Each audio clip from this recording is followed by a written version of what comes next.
Welcome to the novel study portion of English 12. In order to make it a little bit more easy for you to digest this content, I've broken the lectures into 3 short videos, and you can watch each of them separately or in one sitting. The most important product of this portion of the course is your novel study journal. In this series of lectures, I focused on the book The Curious Incident of the Dog in the Nighttime by Mark Haddon because it's the standard assigned novel. If you and I have arranged for you to do more than one novel or a different novel, you can substitute the exact same ideas here and questions here for the work you are analyzing and journaling. Some tips for how to journal itself. First of all, it's important that you read your novel over multiple sittings.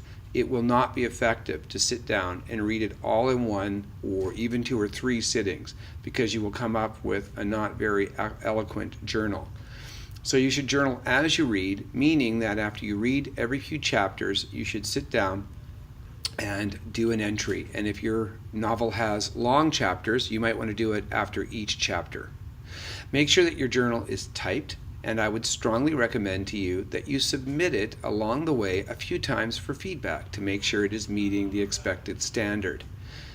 You have been given a novel study sheet for The Curious Incident of the Dog in the Nighttime, and you should use it as a guide. It will ask you specific questions and point to specific literary devices and terms as you read. In terms of the actual format you might want to use for your journal, the actual novel study sheet format is recommended, although not required, because it's a very good way of showing the actual page or chapter upon which you are reflecting. So it's easy for both you as you write it and for me as I read it to tell exactly what you're referring to. Make sure that your journal is focused on reflective thinking, not retelling the story. No matter how much work you put into your journal, if all you end up doing is retelling the story, it will not produce the desired result for you or for me. So it's really much more important to focus on what you think, feel, and learn as you go through the novel. I want you to be honest. You don't need to say that you enjoy the work. If you don't, you can say so. But describe why you feel the way that you do. And be prepared to question your assumptions. Just because you may start off feeling that the book is not as exciting or clear or interesting to you doesn't mean it won't develop that way. Or perhaps it'll work out the opposite way. It might start off being more interesting and not stay like that. Again, be honest, but think deeply and be prepared to go back and question your assumptions. If you answer the questions on a strictly surface level, you will not get the desired grade from the journal itself.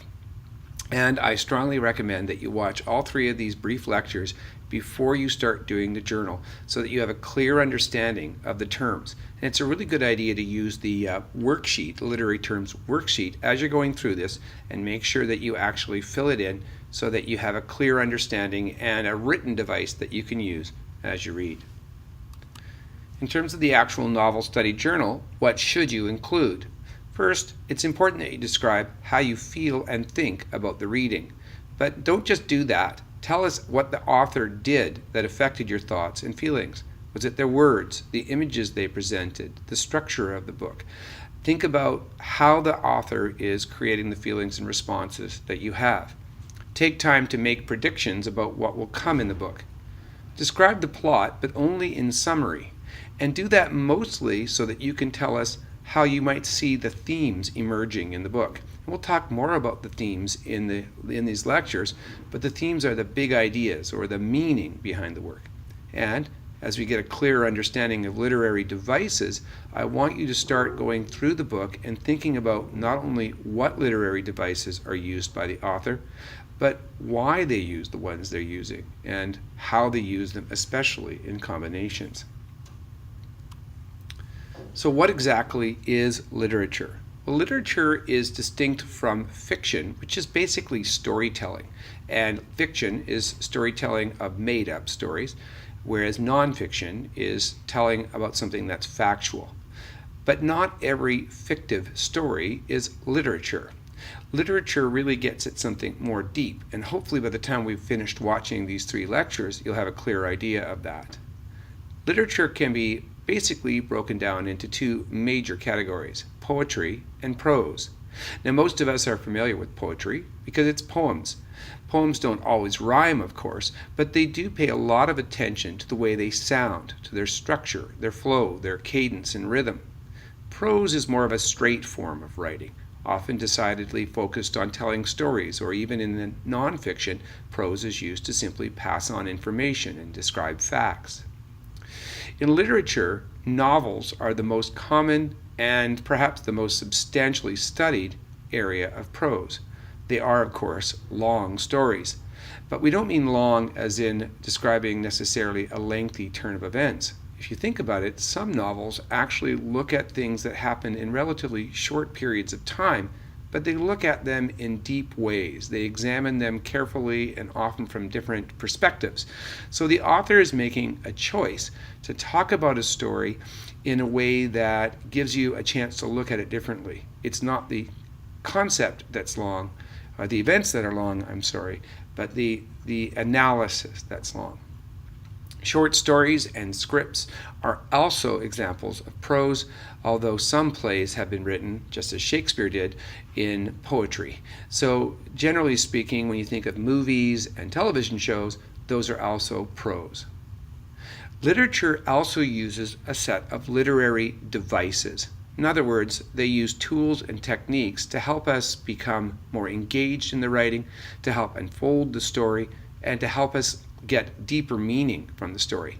And that's one of the key ideas of literature, is that the story holds some deeper meaning. There are three main components to the novel: the plot, the narration, and the characters. We'll get to the characters in a moment. The plot is just the story itself. It's what actually happens in the book.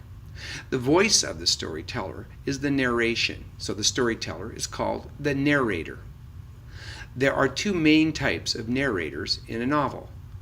When a person is telling their own story, using words like I or me, you can tell that the voice of the narrator is the first person. But if they're telling the story as though they're seeing somebody else doing it, that's called a third person narrator. Mike did that, or this happened to Suzanne. Occasionally, in some of our more modern works, you'll see authors play around with this, and they'll have one chapter written in the first person and another chapter written in the third person. It can be confusing at first, but it can also produce some interesting results. The other voice that you might have heard of is called the second person, but it's not used very often because it doesn't suit well to novels, and that's when you use the word you to tell a story. You did that, or you did this. Novels don't fit that very well, so it's not very often seen. Not only can a narrator be first person or third person, but we can describe a narrator by thinking about what they are able to see and know. If they have kind of a godlike knowledge, the ability to know things that no person would know simply by watching, we say that they are omniscient or all-knowing. So if they can see kind of inside the head of the characters to describe what they're thinking or feeling, then you know that the narrator is omniscient. If they cannot do that, or they can only do that with some of the characters, we call that a limited narrator. Don't make the mistake of assuming that just because the narrator is omniscient means that they are absolutely correct. Because a narrator might also be fallible, which simply means they're capable of being wrong. They can make mistakes. If the narrator is perfect, in other words, truly godlike, we would refer to them as infallible, if they know the real feelings and thoughts of that individual. Sometimes narrators, just like real life people, make mistakes or assumptions, and later on the story shows us that they have to change their way of thinking or feeling. So take a moment as you read and think about what voice is used in Haddon's curious incident of the dog in the nighttime. And think about whether Christopher is omniscient or limited. Does it make sense for a narrator who's telling his or her own story to be omniscient? And can they be omniscient about others if they are writing a story about themselves? And is Christopher fallible or infallible? It's particularly this last question that I'd like you to think about, because of course Christopher has some challenges to the way he thinks, and his assumptions might not be the same as the average person. I wonder whether or not Haddon wants us to question whether or not our thinking is any more perfect or flawed than that of Christopher. Let's talk a little bit more about the plot. Plots generally have a structure that's illustrated in this diagram. Sometimes it's referred to as the story pyramid or plot pyramid. Generally speaking, there are 5 sequential elements. The first of these is called exposition, which simply means that the characters and situations in the story are introduced and explored a little bit and explained. Some authors, for example, J.R. Tolkien, would take a long time to describe the settings of their stories and their characters in great detail. And in some cases, they give you a backstory. They tell you what's happened to the character or in the situation before the story actually happens. And they have to be careful about this, because if they simply just tell you the whole backstory, it gets boring very quickly. So authors have to be creative about how they reveal the backstory. Then they start to move into rising action. A lot of people feel like books are moving too slowly if they take too much time for exposition and not enough time to get into the rising action. If they don't get into the rising action quickly, because that's where the tension starts to increase and the story grabs us. The story starts to unfold. Often there are twists and obstacles and revelations and clues and things that we might not have otherwise expected. When the story gets to kind of its peak, it starts to have the turning point, and that's often where a lot of different parts of the story come together and converge to make the biggest drama, and that's called the climax. It's kind of the TSN turning point of the story. After that, the story kind of descends again into what we call the falling action. Things start to unfold a little bit more, and resolution starts to occur. At the very end, we have what's called a denouement. I'll say that again, denouement. And that's the conclusion of the story, where things have unfolded completely. The meaning might become more clear. We might start to see how all of the pieces fit together. The denouement can be dramatic as well. So sometimes climax and denouement are not very far apart. A lot of people would describe stories as simply having 2 main parts, which is the rising action and the denouement, and they're punctuated by the climax. So if that helps you to think of it that way, feel free. As you read the Curious Incident, think about roughly where you would divide the novel if you were to put bookmarks in. Where might you separate the exposition from the rising action, the climax, the falling action, and the denouement? Or is it easy to do that? Are novels always formulaic and always fit this? One of the most important things for an author to do is create a feeling of tension. And we think of this idea as something we call suspense. Now, you might be familiar with the idea of suspense as it fits in things like mystery novels or horror stories. But in a way, suspense should be a part of every story, even if it's not a mystery work. That feeling of tension is what's supposed to build and keep us interested and to make us feel connected to the story. So authors use a whole host of different ways to do that. They use obstacles and challenges for our main characters. They put people in conflict with each other or with nature. They have twists and unexpected results, and sometimes they reveal things slowly. I talked earlier about how an author might not want to tell the whole backstory early on. Sometimes authors think creatively about ways that they reveal backstory. If you think about it, Haddon gets Christopher to do this in a very creative way throughout the story. He doesn't just simply tell the story all in real time. One of the things you want to watch out for is something we call the anticlimax, which are basically false peaks or false climaxes, and they're intentional. The author is doing that, getting us to think we're about to find out something or come to the conclusion of the main part of the story, and then in fact it ends up being a letdown. What that does is it kind of gives us that rise and fall feel, and it makes us continue reading the story, kind of like the way we would ride a roller coaster. Another tool that authors use is something called dramatic irony. Dramatic irony occurs when you're aware of something that the main characters are not. For example, they might think they're hot on the trail of the murderer in a murder mystery, but you might actually have a hint or a sense that the person they're actually thinking did it is not the right person at all. So you can sense that this is going to create some sort of conflict or tension. Can you think of any anticlimactic moments in the curious incident? What about examples of dramatic irony, times when you know what's happening, but perhaps Christopher does not? Now, some plots are so common that they kind of get nicknames. For example, you might have heard of bodice rippers, which are sort of the Harlequin romance type of stories with their steamy romance, and they always have the same basic ideas of princes and princesses or rescues and heroism. Or you might have heard of detective novels called whodunits, such as Agatha Christie's type of books, where at the end of the story, the detective magically reveals all the clues that they put together and identifies the criminal or murderer.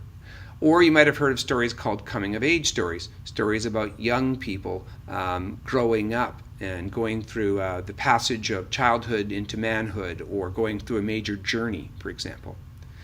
Because those common plots are not only well known, but because they also start to have stylistic features that make them very similar, they're often referred to as genres of writing.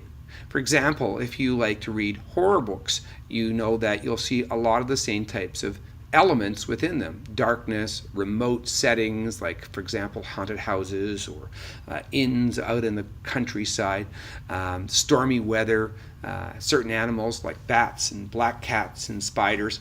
And that same exact kind of idea exists across genres. You could imagine in a romance bodice ripper type of style, you can imagine people traveling great distances, you can imagine people riding horses, you can imagine rescues, and so forth. So genres often not only have a similar plot, but a lot of different common components or elements.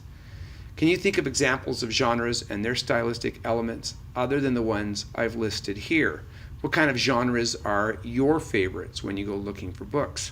Think about why genres are created, and when you think about your book shopping, maybe that gives you a clue. Does the curious incident fit into any genre? And if so, why? Or if not, why do you think Haddon might not have made it fit easily into a genre? Some very common type of genres or styles are what we call drama and comedy. Now, when you watch television, you probably think of a drama as sort of a 1-hour show, and comedy as sort of a situation comedy, half an hour long. But that's not really what literature means by drama and comedy, even if they do sometimes borrow from each other. Dramas are usually stories that are well presented visually, where the author can describe what's happening and where it's happening. The characters have great depth, and we're really kind of engaged by the storytelling itself. It's often evident in plays and movies because those are times when we need to be able to sit there and have our attention held for an hour and a half or 2 hours. Often dramas involve conflict between people, or dramas can even involve conflict between people and forces of nature, such as the sea or mountains or storms. But not all dramatic things are dramas. Sometimes dramatic things are also used to create other types of writing. Perhaps the most famous form of drama is what we call tragedy. Tragedies are a specific type of drama that ends unhappily. For example, about 2/3 of Shakespeare's plays are tragic. They end up with people dying at the end. And at that very moment when the people die, there is some important insight into why they died, what we call the tragic flaw, what was wrong with the characters or their perceptions that caused them to die. But only the audience can tell that before these characters do. They find out when it's too late, as they're in their dying throes. So the protagonist, the main character, does not see it. Comedies are, as I said, not the same as sitcoms. They're usually humorous, but they're not always humorous. Comedies end with a happy ending. Things kind of wrap up because of good luck, not because the main characters have any insight. Those of us in the audience are the ones who have the insight. We see something that the comedic character does not. So things often occur due to serendipity, which is a fancy way of saying good luck, rather than because somebody was intentional.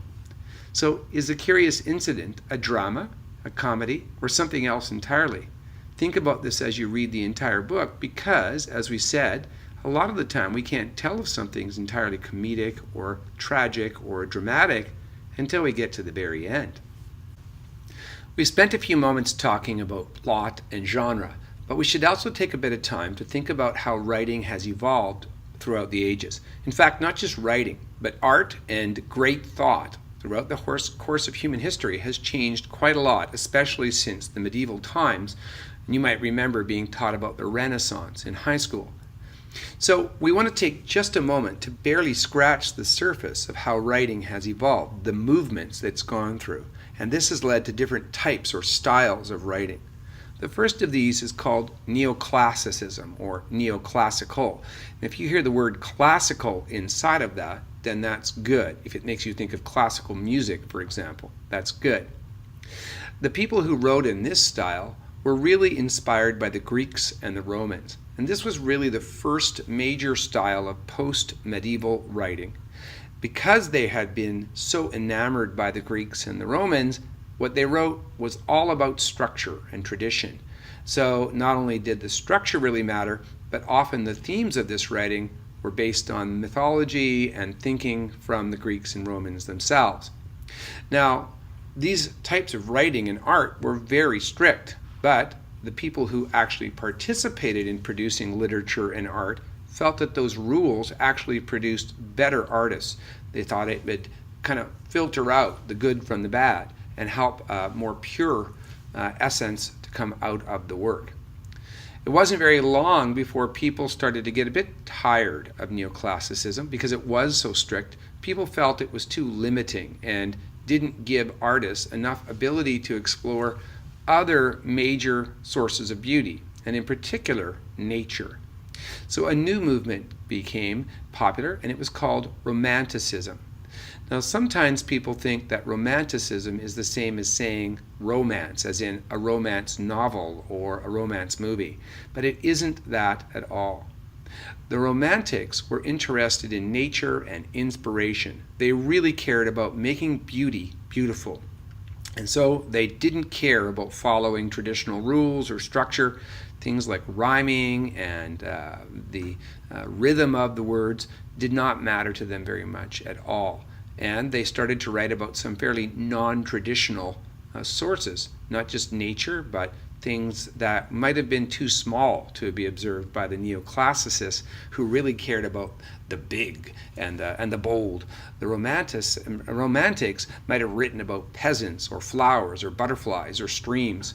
So they were kind of the original hippies of their time. But as we started to get through the late 1800s and early 1900s, two major things were happening in the world. And they were both kind of a product of technology and science kind of ruling the day. The first was that people were seeing a lot of modern conveniences, and that gave them a sense of hope. You know, people had never lived longer, they'd never been more productive, they'd never been safer and more warm and cozy in their homes. But by the same note, technology was also being used to create mass destruction in wars at the end of the 1800s and early in the 1900s. And so this created a third movement called modernism. In the Romantic time, people didn't reject neoclassical ideas as much as they expanded them. Instead, they just kind of went their own way. But the modernists were actively rejecting traditions. The old was simply passé. Instead, it had to do with science and technology, particularly in a hopeful way, then it was considered to be beautiful. And it often showed up in the way buildings were created, architecture and public art, but also in the writing. So the modern era sort of reached its peak in the 1960s and 70s. And most of us were born in a postmodern time, and that's our last one. So modernism was a response to traditional ways of writing, and postmodernism is a response to modernism itself.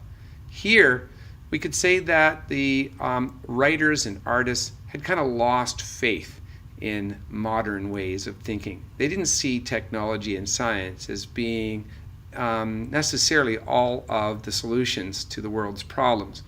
And instead of simply rejecting traditions, now they were actively looking for ways to break the rules, to combine things from neoclassical and romantic and modern, to really kind of deconstruct and kind of create a smodge podge of things, often trying to see if that created something new. Often the themes of postmodern works were focused on decline and ugliness. Movies like Blade Runner or Mad Max are very postmodernistic. But sometimes they were also cheeky and parodying. They'd satire or make fun of things that we consider traditional. For example, if you like the movies Vacation or Christmas Vacation, you can see examples of parody. And sometimes they wanted to break down or analyze what we've often thought of as being valuable and make us question whether or not our old traditions and assumptions were really good for us. So, before we finish up this lecture, take a moment and think about which of these the curious incident fits into. Do all novels fit into these movements, or are some of them unique entirely? And why do you think it is that society goes through these movements? And then why do you think that trickles in to the art and writing that we all enjoy? So that will end lecture number 1. And hopefully you get a chance to start going through some of the concepts in your literary terms worksheet and make some connections there. And we'll move on to lecture 2 next.